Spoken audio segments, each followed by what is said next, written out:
Hello বন্ধুরা, আশা করি আপনারা সবাই ভীষণ ভালো আছেন। আমার ছোট্ট পরিবার গল্প শোনাবো বলে এই পরিবারে আপনাকে স্বাগত। আমি শিবানী। আজ নিয়ে হাজির হয়েছি বিখ্যাত গোয়েন্দা দীপক চ্যাটার্জিকে। শুরু করছি স্বপন কুমার রচিত অন্তরাল। 1 সাগর বেলায়। বালির উপরে আছোয়া অবস্থায় বসেছিল দীপক। পাশে হাতের তালুতে মাথা রেখে চিত হয়ে শুয়েছিল রতনলাল। কোনো অসুবিধে নেই। পুরীর সাগর তীরের ঝরঝরে শুকনো বালি, গায়ে তা লেগে থাকে না। একটু ঝাড়া দিলেই যেখানকার জিনিস সেখানেই ঝরে পড়ে। বালুর তলাতেও কোনো কাঁকড়া বা সামুদ্রিক কীটের কোনো উৎপাত নেই। সুন্দর শুয়ে থাকা চলে। দীপক ঘড়ির দিকে তাকালো। রেডিয়ামের ডায়াল লাগানো ঘড়ি, তাতে বাজে 10টা 20। রাস্তার আলো সাগরের জল পর্যন্ত পৌঁছতে পারে না। সমস্তটা সাগর তীর হালকা চাঁদের আলোয় যেন মনোরম দেখাচ্ছে। লোকজনের ভিড় এখন বেশ পাতলা হয়ে এসেছে। সাগরের জলে গা ভেজানোর খেলা, বুড়ো মানুষদের ছেলেমি আর অশান্ত ভ্রমণ ও নৃত্য সব এখন বন্ধ। শুধু মাঝে মাঝে 2-4 জন ইতস্তত বিক্ষিপ্ত সৌন্দর্য পিপাসু অলস লোক চুপচাপ বসে আছে। সামনেই সমুদ্র, আকাশে মাথার উপরে চাঁদ। মনেই হয় না যে কলকাতার আকাশে যে চাঁদ দেখা যায় এ সেই চাঁদ। পৃথিবী নীল, ঘন নীল সাগর আর নীল আকাশের মাখামাখি। আর উপরে শান্ত স্থির চাঁদ চেয়ে আছে পৃথিবীর দিকে অপরূপ মায়া নিয়ে। রতনের কথা বলার ইচ্ছা ছিল না, তবু সে ফিসফিস করে বললে, তুই চাঁদ দেখছিস আর আমি দেখছি নীল সমুদ্র। আমিও তাই, দীপক বললে। পূর্ণিমা চাঁদের প্রতিফলন লক্ষ্য করছি সাগরের প্রতিটি তরঙ্গ রঙ্গে। কিন্তু একটা কথা, এর সব যেন এক, মিলেমিশে সব একাকার। এদের পৃথক করে ভাবাই যায় না। সত্যিই তাই। ঢেউয়ের ডগায় ডগায় সাদা সাদা সব ফেনা, কিন্তু কাছের সৌন্দর্য ছেড়ে আমরা বেশি নজর দেই দূরের দিকে। তাই রাশিয়ান কবি কবিতা লেখে গঙ্গাকে নিয়ে, আর আমাদের দেশের কবি হয়তো ভলগার কবিতা লিখে উচ্ছ্বসিত হয়, তাই না? একটানা হাওয়া দিচ্ছে, পথ নির্জন। জোলো হাওয়াতে দীপকের হাতের ঘড়িটা মাঝে মাঝে ঝাপসা হয়ে আসছিল। মাঝে মাঝে রাস্তায় উড়িষ্যার টহলদারি পুলিশের পদক্ষেপ শোনা যাচ্ছে। 2-1টা রিক্সা ব্রেকের সাহায্যে লাগানো ঘণ্টাতে ঘা দিচ্ছে টুংটাং করে। রাস্তার ধারে ধারে শুধু হোটেলগুলো খোলা আছে এখনো। তারা বন্ধ হয় না এখন, আরও রাতে বন্ধ হয় ওগুলো। রতন বললে, ওঠা যাক, আর রাত হলে হোটেলে ফিরতে দেবে না। হ্যাঁ চল, বলে দীপক একটা সিগারেট ধরালো। তারপর বললে, রাত কটা হলো? প্রায় 11টা। ওরে বাবা, অনেক রাত হয়ে গেছে তো। দুজনে উঠে দাঁড়ালো। বালি ঝাড়বার জন্য তারা যেই প্যান্টে হাত দিয়েছে অমনি একটা শব্দ ভেসে এলো। দুজনেই উৎকর্ণ হলো। বালি ঝাড়া বন্ধ করে তারা শব্দটার দিকে মন দিল। গোলমাল বাড়ছে ধীরে ধীরে। অনেক দূর থেকে সে গোলমালটা এলেও তা যে বেশ কিছুটা ব্যাপ্ত তা বোঝা যায়। গোলমাল কখনো বাড়ছে, কখনো বা কমছে। কি ব্যাপার বলতো? দীপক তাকায় রতনের দিকে। সাগরের বিচে আরও যে 2-3 জন লোক ছিল, তারাও ভয় পেয়েছে বলে মনে হলো। দেখা দরকার, বললে রতন। চল এগোই। বালির উপর দিয়ে জোরে হাঁটা যায় না। আস্তে আস্তে পা ফেলে রাস্তার কাছাকাছি যখন ওরা এসে গেছে, সেই সময় রাস্তা দিয়ে সমস্ত রাতের স্তব্ধতাকে ব্যঙ্গ করে একটা পুলিশ ভ্যান চলে গেল। দীপক বললে, ব্যাপার তো তাহলে সুবিধের নয় রে রতন, কি বলিস? তাই তো দেখছি। রতন এগোলো দীপকের সঙ্গে। তেমাথার রাস্তায় এসে গণ্ডগোলের প্রকৃত কারণ বোঝা গেল। বাঁ দিকের একটা রাস্তার থেকে কিছুটা ভিতরে একটা দোতলা বাড়ির সামনে লোকের ভিড়। তাদের চিৎকার বা গর্জনই সম্ভবত কিছু আগে ওই শব্দের সৃষ্টি করেছিল। সামনে যাকে পেল তাকেই রতন প্রশ্ন করলে, কি ব্যাপার? খুন মানে স্যার, মানে মার্ডার।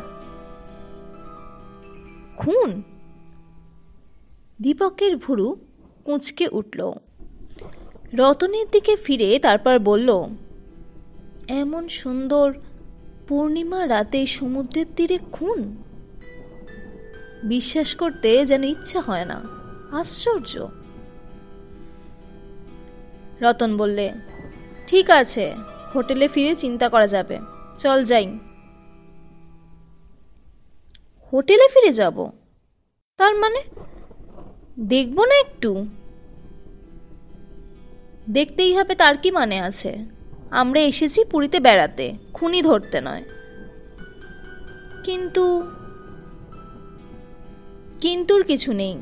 তাছাড়া, বলে রতন একটু থামে, তারপর বলে, তাছাড়া উড়িষ্যার পুলিশ যে তোকে ইন্টারফেয়ার করতে দেবে তারও তো কোনো সিউরিটি নেই। তা ঠিক নয়, তবে আমার শুধু খুনিকে দেখতে ইচ্ছা হচ্ছে। খুনি কে? সে কেমন লোক? তা না হলে এমন এক পূর্ণিমা রাতে সে খুন করতে পারে? রতন হতাশ হয়ে বললে, ওহ, সেই বাংলার প্রবাদ মনে পড়ে গেল। কোন প্রবাদ? ঢেকি স্বর্গে গেলেও সেই ধান ভাঙাই তার কাজ, তাই না? হ্যাঁ, ঠিক তাই। বুঝেছি, তোর এখন এসব কাজ ভালো লাগছে না। তা তন্দাকে আনলে দেখা যেত, সেও এসব কাজ পেলে না ছেড়ে কবিতা লিখতে ভালোবাসত কিনা। তন্দ্রা দীপকের সহকর্মিনী। সে নারী হলেও অ্যাডভেঞ্চার প্রিয়, তাই দীপক তন্দ্রার নাম করে রতনকে খোঁটা দিল। গেটের সামনে গিয়ে দাঁড়াতেই শীর্ণ জীর্ণ একটা লোক লাঠি হাতে তেড়ে এলো। এই, সরি পড়ো, সরি যাও। কি হয়েছে? রতন প্রশ্ন করল। সে খবরে কিছু দরকার নাই, চঞ্চরি করি সরি পড়ো। চুপ কর বেটা, ধমক দিয়ে উঠল দীপক। আমরা পুলিশের লোক, ভিতরে কে আছেন? এই কথাতে কাজ হলো। একটু চমকে গিয়ে পুলিশ কনস্টেবল কি জানালো, পট্টনায়ক বাবু ভিতরে আছেন। কোথায়? নিয়ে চলো। আসুন। সিঁড়ি পার হয়ে বৈঠকখানার মতো যে ঘরটা ছিল সেখানে পাওয়া গেল মিস্টার পট্টনায়ক নামধারী পুলিশ অফিসারকে। গোলগাল পুরুষ্ট চেহারা, মুখে গোঁফ, পরনে ইউনিফর্ম। নমস্কার করে দীপক বললে, আমরা কলকাতা পুলিশের লোক, আমাদের চিনবেন নাম।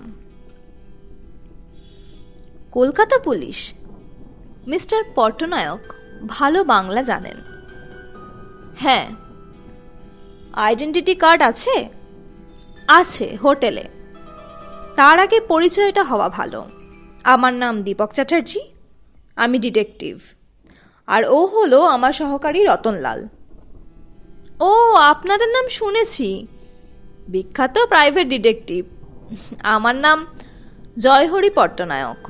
কিন্তু কলকাতা পুলিশের রিকোয়েস্ট না পেলে তো এই কেসে আপনাদের জানি, কিন্তু আমরা তো কেস ইনভেস্টিগেট করতে চাই না, আমরা একটু দেখব। ও, যদি সাহায্য চান হেল্প করব, এই। ওকে ওকে, আসুন ডেড বডি দেখবেন। মিস্টার পট্টনায়ককে খুশি মনে হলো। 2. নারী হত্যা।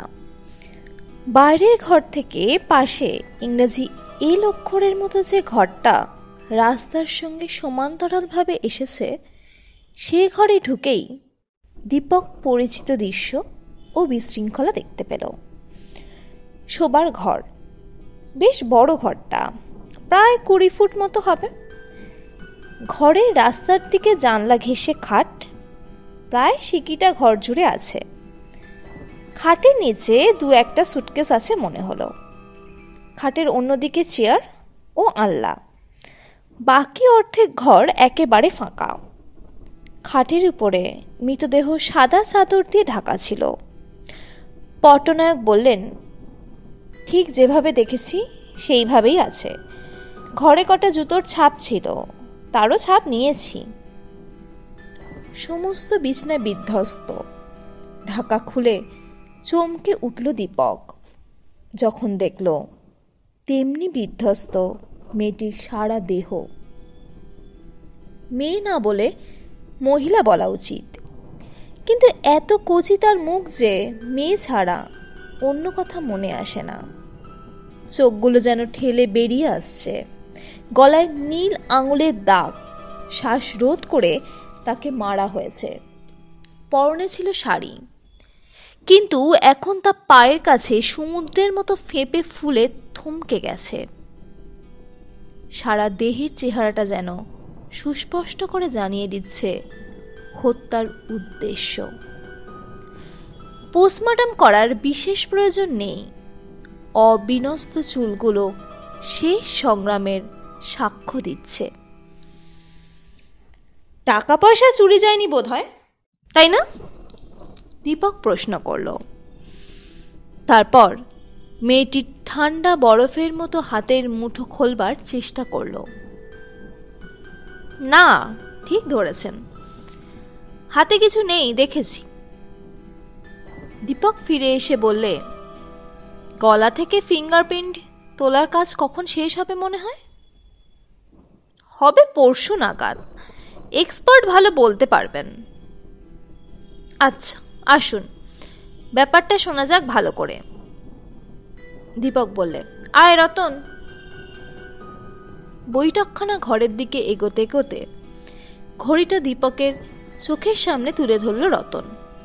12টা। উফ, আমার ঘুমেরও 12টা বেজে গেছে। পট্টনায়ক সঙ্গেই ছিলেন, তাই ইঙ্গিত পর্ব বেশি দূর এগোলো না। ওরা এলো বৈঠকখানা ঘরে। বৈঠকখানা ঘরে লোক বলতে ছিল 4 জন, 2টি পুলিশ, 2 জন ভদ্রলোক। প্রথম ভদ্রলোকের বয়স 30-এর বেশি মনে হয় না। পরনে খাকি রঙের শার্ট, সাদা প্যান্ট, রং ফর্সা। চুলের ভেতর আঙুলগুলো ঢুকিয়ে মাথা নিচু করে তিনি বসেছিলেন। পট্টনায়ক ডাক দিলে পরে মুখ তুললেন তিনি। মুখ তুললেন বটে, তবে কথা বললেন না। পট্টনায়কই পরিচয় করে দিলেন, ইনি প্রতুলবাবু, ওয়াটার ওয়ার্কসে চাকরি করেন। তার স্ত্রীকেই দেখলেন আপনারা। ও হলো কনস্টেবল তপন। ওর ডিউটি ছিল এ রাস্তায়, মৃতদেহ ওই প্রথম দেখেছে। আর এরা 2 জন কনস্টেবল, ট্রাফিক নয়, এরা আমার সঙ্গে এসেছে। আর উনি মনোহর গুপ্ত, পাশের বাড়িতে থাকেন উনি। দীপক বললে, সমস্ত ঘটনাটা বলুন মিস্টার পট্টনায়ক, শুনতে ভীষণ ইচ্ছা করছে। বলছি। হাতের রুলটাকে চেয়ারে ঠেকিয়ে পট্টনায়ক বলতে শুরু করলেন। প্রতুলবাবু এখানে আছেন বছর 2, এখানকার ওয়াটার ওয়ার্কসে চাকরি করেন। যখন উনি প্রথম আসেন তখন থেকেই আমাদের সঙ্গে আলাপ। উনি বিয়ে করেছেন মাত্র 6 মাস আগে। বিয়েতে আমাকেও নেমন্তন্ন করেছিলেন। প্রসঙ্গ পাল্টাতেই দীপক সুযোগ পেয়ে প্রশ্ন করল, আপনার সঙ্গে কি করে আলাপ হলো প্রতুলবাবুর? মানে আলাপ হবার বিশেষ কোনো ঘটনা মনে আছে? পট্টনায়ক বললেন, না, বিশেষ কিছুই না। একদিন ইন্সপেকশনে এসে নতুন লোক দেখে, মানে জানেন তো এখানে স্থায়ী বাসিন্দাদের সংখ্যা খুবই কম, তাই। যাকগে, কি যেন বলছিলেন? হ্যাঁ, প্রতুলবাবুর শিফটিং ডিউটি ছিল। 15 দিন নাইট ডিউটি, 15 দিন দুপুরে। এই সময়টা ওর নাইট ডিউটি ছিল। পুরীতে চোর ডাকাতের ভয় বিশেষ নেই মিস্টার চ্যাটার্জি। এই বিষয়ে আমরা সুখ্যাতি দাবি করতে পারি। তবু মেয়ে মানুষ হয়ে একলা রাতে থাকা অসুবিধে তো। প্রথম কিছুদিন প্রতুলবাবুর যে শালক B&R হোটেলের কাছে আছেন, তিনি এসে শুতেন রাতে। তারপর আস্তে আস্তে অভ্যেস হয়ে গেল, উনি আর আসতেন না। আগমনী দেবী একা থাকতেন খুব সাবধান হয়ে। পট্টনায়ক তারপর প্রতুলবাবুর দিকে চেয়ে বলতে লাগলেন, আজকেও প্রায় 9টা নাগাদ প্রতুলবাবু বেরিয়ে যাওয়ার পরই আলো নিভিয়ে শুয়ে পড়েছিলেন আগমনী দেবী। পুরীতে রাত 11টা বেশ গভীর রাত। কোনো হোটেলেই রাত 11টার পর বাইরে থাকার নিয়ম নেই, তাই চৌকিদারি পুলিশের ডিউটি শুরু হয় রাত 12টার পর থেকে। একটু থেমে তিনি বললেন, আগেই বলেছি যে তপন এই রাস্তায় পাহারা দিচ্ছিল।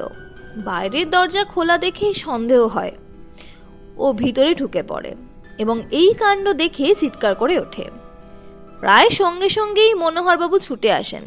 তারপর আমাকে ফোন করলে আমি ওয়াটার ওয়ার্কস থেকে প্রতুলবাবুকে তুলে নিয়ে চলে আসি এখানে, আর তার কিছুক্ষণ পরেই তো আপনারা এসে গেলেন। দীপক যেন একমনে সব কথাগুলো গিলছিল। রতন বললে, দরজা খোলা দেখার আগে আপনাদের কনস্টেবল কোনো শব্দ শোনেনি কিংবা কাউকে দেখেনি সে? তাই তো বলছে ও। মিস্টার পট্টনায়ক একটু হেসে বললেন, কিন্তু আমরা তা বিশ্বাস করিনি। কেন? পিছন দিকের প্রাচীর এত উঁচু যে সেখান দিয়ে কোনো মানুষের পক্ষেই ঢোকা সম্ভব নয়। ব্যাপারটা কিন্তু ভারী অদ্ভুত শোনাচ্ছে, বলেন দীপক। তারপর খুক খুক করে কাশছিল, যার অর্থ হলো পট্টনায়ক কিছুটা ইনঅ্যাটেন্টিভ। পট্টনায়ক বললেন, তাই হয়তো বলতাম মিস্টার চ্যাটার্জি, কিন্তু তপন তার তৎপরতার জন্য উড়িষ্যা গভর্নমেন্টের পদক পেয়েছে। দ্বিতীয় কথা, দরজাটা তো আদৌ ভাঙা ছিল না, তাই মনে হয় যে কেউ আগমনী দেবীর সম্মতি নিয়েই ভিতরে ঢুকে পড়েছিল। তৃতীয়ত, মনোহরবাবুর রাতে ভালো ঘুম হয় না, উনিও তো বিশেষ কোনো শব্দ শুনতে পাননি। দীপক পকেট থেকে সিগারেট বের করলো, তারপর বললেন, নেবেন নাকি একটা? না, ঠিক আছে, আমি স্মোক করি না, স্মেল করি, মানে নস্যি নেই। সিগারেট ধরিয়ে দীপক বললে, ব্যাপারটা মোটামুটি জানা গেলেও এখনও অনেক বিষয়ে আমার কৌতূহল অতৃপ্ত আছে মিস্টার পট্টনায়ক। কিন্তু প্রতুলবাবুর যে অবস্থা, তাতে ওকে কিছু জিজ্ঞাসা করা এখন ঠিক হবে না। আমি বরং কাল বিকেলে আসব। তার মধ্যে যদি কিছু মনে না করেন, একটি কাজ করতে অনুরোধ জানাবো। মিস্টার পট্টনায়ক বললেন, বলুন কি কাজ? হয়তো কোনো লাভ হবে না, তবু এখানকার সব হোটেলে মোটামুটি একটু খোঁজ নিতে হবে। আজ রাতে কারা কারা 11টার পর বাইরে ছিল, একটা লিস্ট পেলে ভালো হতো। বেশ, তো করিয়ে রাখবো। লিস্টে কোনো ফাঁক না থাকে যেন মিস্টার পট্টনায়ক। আমরাও ল বেকার্স, জানেন তো। পট্টনায়ক হাসতে লাগলেন। দীপক ও রতন হাসতে হাসতে বেরিয়ে গেল। ঘড়িতে 12:30 বেজে গেছে। ওদের জুতোর শব্দ নিজেদের কাছেই অদ্ভুত বলে মনে হচ্ছিল। হাওয়া ধীরে ধীরে বয়ে আসছে সাগর থেকে। এখন বেশ ঠান্ডা পড়েছে। অদ্ভুত। দীপক সিগারেটটা ফেলে দিয়ে বললে, কেসটা অদ্ভুত শোনাচ্ছে। কেন? ঘুমে চোখ বুজে এলেও রতন বললে, কেন নয় বল? কেসটা তো মোটামুটি বোঝা গেছে। মোটিভ হচ্ছে seduction. She had been seduced. তাতে কি হয়েছে? হয়েছে, ঘটনা থেকে বোঝা যায় শি ওয়াজ মার্ডার্ড আর্লিয়ার। এ তো খুব স্বাভাবিক, ক্রাইমের মোটিভ ছিল তাই। কিন্তু চেঁচামেচির সম্ভাবনা দেখে হয়তো একে খুন করতে হয়েছে। এ ধরনের ঘটনা তো তুই অনেক দেখেছিস দীপক। তুই ঠিক বুঝতে পারছিস না। এই ক্ষেত্রে ডিটেকশন বলছে যে মোটিভ, সেই মোটিভ নিয়ে যদি খুনি আগমনী দেবীর ঘরে ঢুকত তবে একটু গন্ডগোল হতোই। তাতে কনস্টেবল বা মনোহরবাবু টের পেতেন। এর থেকেই বোঝা যায় খুনি আগেই খুন করেছে। তারপর হয়তো সে। রতন বলল, তার মানে তুই বলতে চাস একটা মৃত মানুষকে নিয়ে? দীপক ভুরু কুঁচকে বললে, ক্রাইম অ্যান্ড সাইকোলজির কটা চ্যাপ্টার আমারও পড়া আছে রতন। তোর মাথা গরম হয়েছে, এখন চল ঘুমোবি। তা হতে পারে, হিসাব ভুল হতে পারে। কয়েকটি নিস্তব্ধ মুহূর্ত। হোটেলগুলোর সামনের পথে এসে পড়ল ওরা। আকাশে নিটোল চাঁদ। দীপক বললে, সত্যি ভাবা যায় না, আগমনী দেবীর অমন সুন্দর মুখ। কি করে যে হত্যা করলো খুনি ভেবে পাচ্ছি না। রতনও ভাবছিল একটা কথা, তবে সে কোনো উত্তর দিতে পারল না। হোটেলে এসে পৌঁছে গেল ওরা। তারপর সামান্য কিছু মুখে দিয়েই গভীর ঘুম। ঘুমিয়ে ঘুমিয়েও যেন দুজনে ওই বিষয়ে স্বপ্ন দেখতে লাগলো। 3. অনুসন্ধান পর্ব। সকালে উঠতে দেরি হয়ে গেছিল। অনেক চেঁচামেচি করে সবে 1 কাপ চা জোগাড় হয়েছিল। ঘড়ির কাঁটা দেখে বোঝা যায় সবে 8টা বাজলো। দুয়ারে ঠক ঠক শব্দ শোনা গেল। দীপক বললে, এই যে ভগ্নদূত এসে গেছে। তারপর জোরে বললে, খোলা আছে, আসতে পারেন ভিতরে।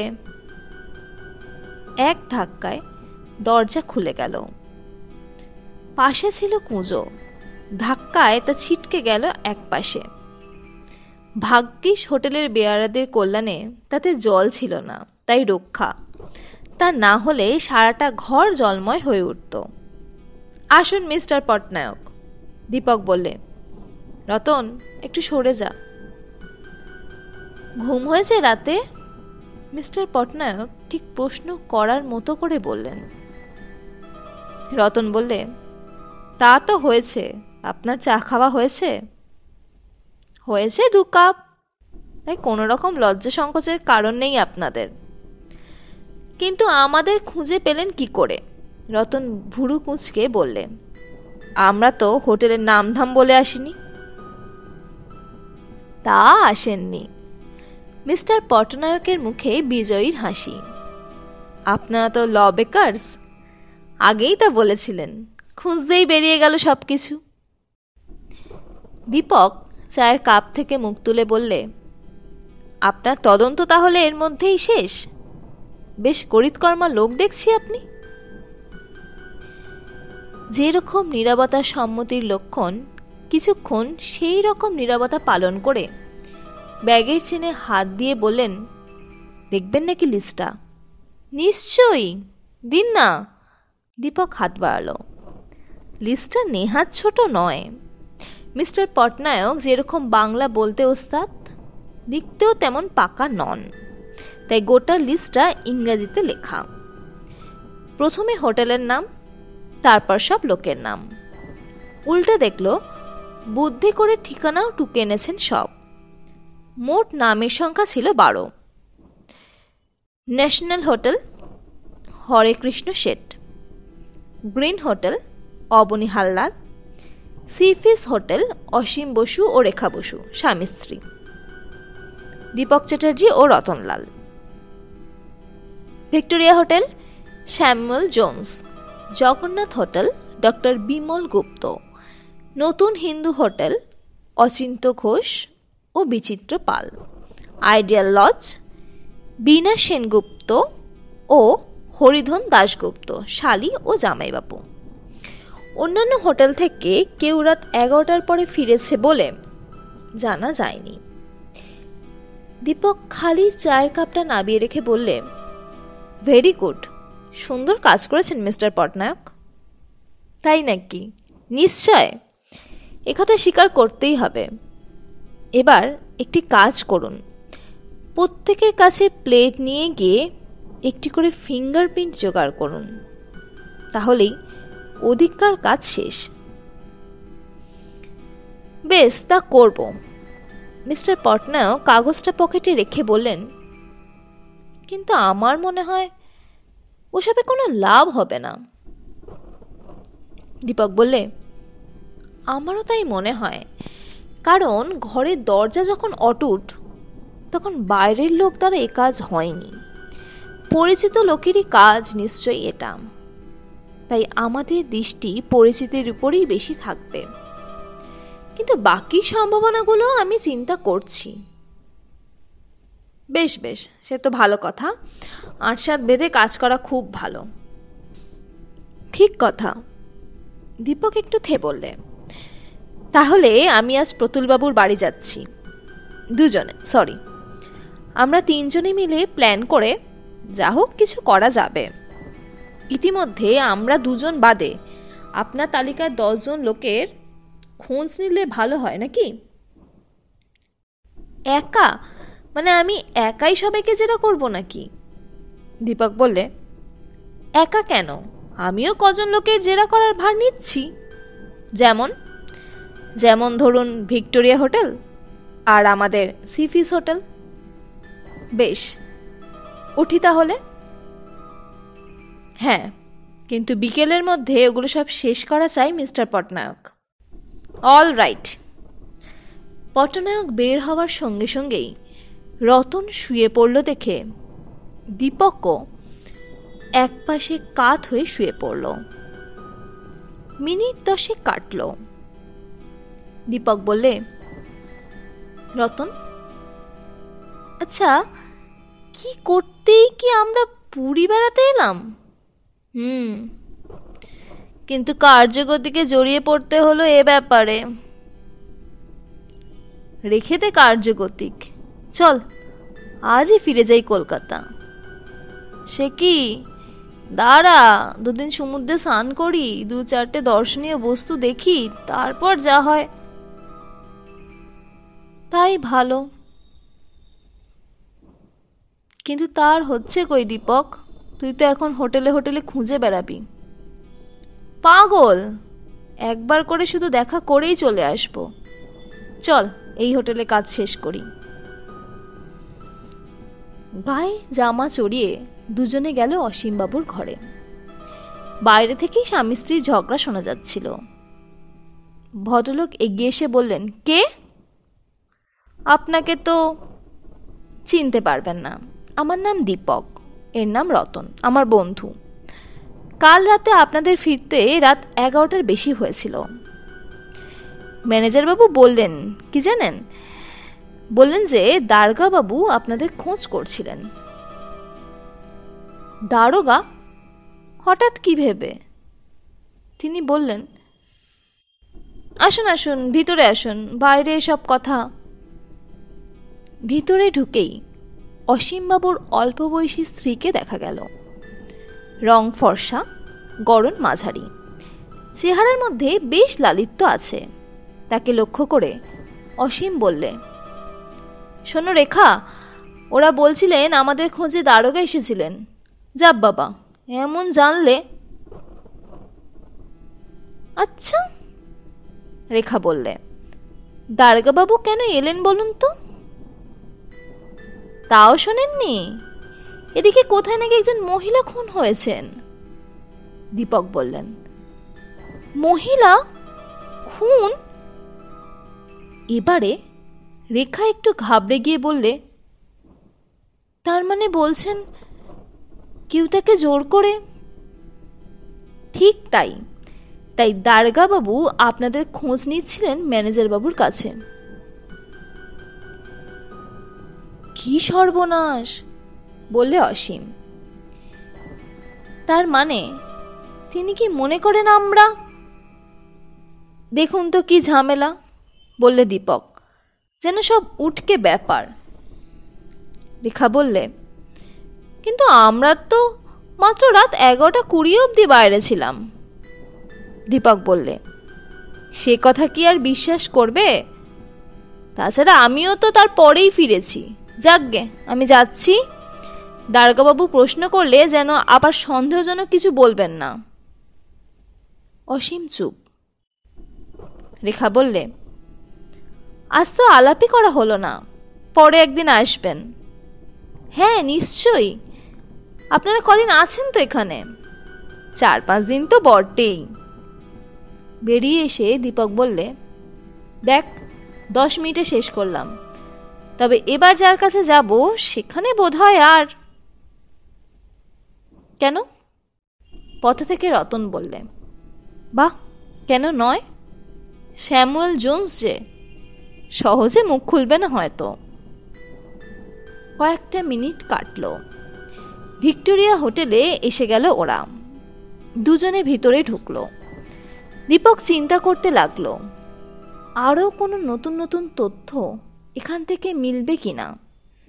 তাকে বেশ চিন্তিত বলে মনে হলো। 4. নতুন লোক।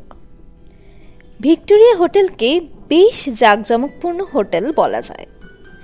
ছোকরা মতো একজন এগিয়ে এসে বললে, আমি ম্যানেজার, বলুন কি চাই। মিস্টার স্যামুয়েল জোন্স কোন ঘরে থাকেন? ভুল হলো, তিনি মিস জোন্স। মহিলা? হ্যাঁ, তাকে কি প্রয়োজন? কাল তিনি হোটেলের আইন না মেনে রাত 11টার বেশি বাইরে ছিলেন। ইন্সপেক্টর মিস্টার পটনায়ক নিশ্চয়ই একবার এসেছিলেন আপনার কাছে, নয় কি? জানেন কাল রাতে একটা মার্ডার হয়ে গেছে। ম্যানেজার দেখতে স্মার্ট হলেও সে খুবই নার্ভাস প্রকৃতির বোঝা গেল। সে বললে, মানে আপনারা কি মনে করেন যে মিস জোন্স? ঠিক তা না, তাকে তো আমরা চিনি না। তা ঠিক, আমিও চিনি মাত্র 2-3 দিন। তবে কাল রাত সম্পর্কে সন্দেহমুক্ত করতে পারি আমি। কি রকম? কাল রাতে বয়সে 11টায় জানান যে উনি ফেরেননি, তবে আমি হোটেল থেকে সি বিচে ওকে দেখতে পেয়েছিলাম। উনি তারপর 11:30টায় ফেরেন। আপনি তাকে কিছু বলেননি? দীপক বললে, বলেছি অত রাত না করতে। বেশ, আর কিছু জিজ্ঞাসা নেই, আমরা যাই। আমরা এসেছিলাম এ খবর এখন আর ওকে দেবেন না। আচ্ছা। পথে পা দিয়ে দীপক বললে, ম্যানেজারের খুব টান মনে হলো মিস জোন্সের উপরে, তাই না রে রতন? তাই তো মনে হয়, রতন বললে। বাংলা একটা প্রবাদ আছে জানিস? কি? সেই যে, ঠাকুর ঘরে কে, আমি তো কলা খাইনি, তেমনি নয় কি? তা বটে, মানে বেচারির প্রেম হলো পান্থশালার প্রেম, তাছাড়া কি বলি বল? জীবনটাই তো একটা পান্থশালা। সাবাস, তুই জ্ঞানী তা আমি জানতাম, কিন্তু দার্শনিক, তাছাড়া এত বড়। ছোট্ট একটা বাড়ি, তার একতলার সবটাই আইডিয়াল লজ নামে পরিচিত। একেবারে বাঁ দিকের ঘরের সামনে একটা ছেলে খেলা করছিল। তাকে দীপক ডাক দিল, খোকা শোনো, এখানে হরিধন দাশগুপ্ত কি থাকেন? আমার বাবা, বলেই সে হাঁক দিল, ও বাবা, তোমাকে কে যেন ডাকছে। বাবা যেন তৈরি হয়েই ছিলেন। বেরিয়ে এলেন তিনি। পিছনে একটি সুন্দরী মেয়ে, মেয়ে বললে ভুল হবে, অষ্টাদশী তরুণী। বাবা বললেন, খোকা, ডাকছে বললে কেন? বলতে হয় ডাকছেন। মুখ নিচু করে রইল ছেলেটা। দীপক বললে, ঠিক আছে, কোথায় পড়ো? স্কুলের নাম বললে ছেলেটা। বউবাজার স্ট্রিটের একটা স্কুল। আচ্ছা খোকা, তুমি যাও। সে চলে গেলে দীপক বললে, যদি ভুল না করে থাকি তবে ওর নাম বোধহয় বীণা সেনগুপ্ত, তাই নয় কি? মেয়েটি বললে, আপনি কি করে? বলছি, বললে দীপক।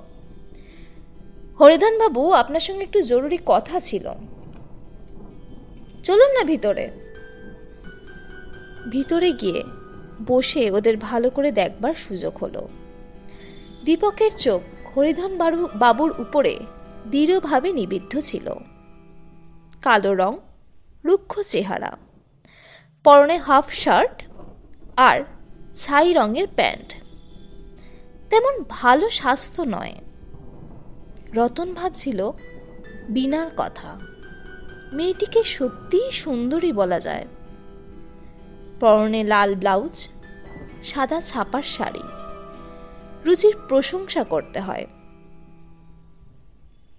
দীপক বললে, আপনারা কাল বেশি রাত পর্যন্ত বাইরে ছিলেন, তাই না?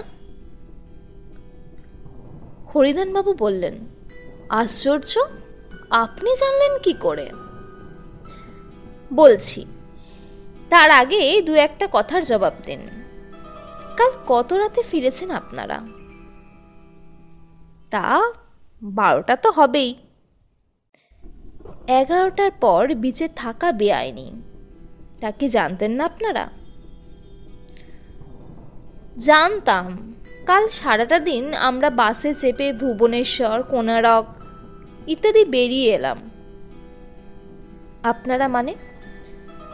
আমরা 7-8 জন। বীণা, ওর মা, জ্যাঠাইমা, আমার স্ত্রী, ছেলেপুলে, এই সব। তারপর বেরিয়ে এসে মাথা ধরেছিল। মাথা ধরাটা একটু কমাবার জন্য রাত 10টার পর গেলাম ওই সি বিচে। বীণা বললে সেও যাবে। ও, তার রাত 11:30টার পর একটা গোলমাল শোনেননি ওইদিকে? হ্যাঁ হ্যাঁ, একটা জিপ যাবার পর আমরা উঠে এলাম। কি হয়েছিল ওখানে? একজন ভদ্রমহিলা খুন হয়েছিলেন। খুন? মহিলা? হ্যাঁ, খুনের তদন্ত করছিলাম আমরা, তাই। আচ্ছা, আজ চলি, পরে আসবো আবার। দাঁড়ান, আমিও বের হব। হরিধনবাবু ছাড়তে চান না মনে হলো। ঠিক সঙ্গে সঙ্গেই ভিতর থেকে নারী কণ্ঠে ডাক এলো, বীণা, হরলিক্স খেয়ে যা। লজ্জা পেয়ে বীণা বললে, এখন থাক মা, তবে 2খানা বিস্কুট খা, খালি পেটে বের হতে নেই। রতন বললে, যান না, খেয়ে আসুন, গুরুজনের কথা শুনতে হয়। একটু হেসে চলে যায় বীণা। বাইরে বেরিয়ে এলো দুজনে, দীপক আর রতন। দীপক বললে, কিরে, কেমন বুঝলি? রতন জবাব দিল না। বোধহয় সে দীপকের কথা শোনেনি। রতন! দীপক জোরে ডাকলে, হ্যাঁ। রতনের হয়তো ধ্যান ভঙ্গ হলো। আমাকে বলছিস কিছু? দীপক হেসে বললে, না, ওই মাল্লাটাকে। রতন লজ্জা পেল। আপনারা শুনছিলেন স্বপন কুমার রচিত অন্তরালের প্রথম ভাগ। আশা করি গল্পটি আপনাদের খুব ভালো লেগেছে। এরম আরও অনেক গল্প ও উপন্যাস পেতে আমাদের চ্যানেলটিকে সাবস্ক্রাইব করুন। পাশে থাকা বেল আইকনটিকে প্রেস করতে ভুলবেন না কিন্তু। আপনারা কী ধরনের গল্প ও উপন্যাস শুনতে চান তা আমাদের জানান না। আজ এই পর্যন্ত। আবার পরের দিন হাজির হব নতুন কোনো গল্প বা উপন্যাস নিয়ে। সবাই ভীষণ ভালো থাকবেন।